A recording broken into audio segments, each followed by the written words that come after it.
आता मुख्यमंत्री साहेबांची एक सवय आहे, काही बोललो ते पुरावे द्या. पुरावे तर दिले, ते सिडकोच्या बाबतीत सुद्धा पुरावे मागितले, पुरावे दिले. पण पुरावे देऊन करता काय तुम्ही? तुम्ही नुसते पुरावे मागता, मीडियासमोर फक्त वेळ मारून घेता आणि हे सगळे पुरावे दिल्यानंतर मात्र तुम्ही म्हणता की नाही नाही असं नसतं, तसं असतं, त्यावेळेस कळलं नाही का.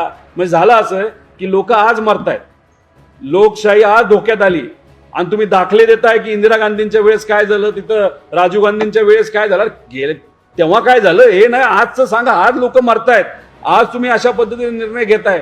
पण कधी अंगावर आलं तुमच्या वेळेस असं झालं, त्यावेळेस असं झालं. म्हणजे भूतकाळ, आम्हाला भूतकाळ नको, आम्ही युवा वर्ग आहोत, आम्ही 60% लोक आहोत. वर्तमान काळामध्ये तुम्ही काय करणार आहात, कारण भविष्य आज धोक्यात आहे.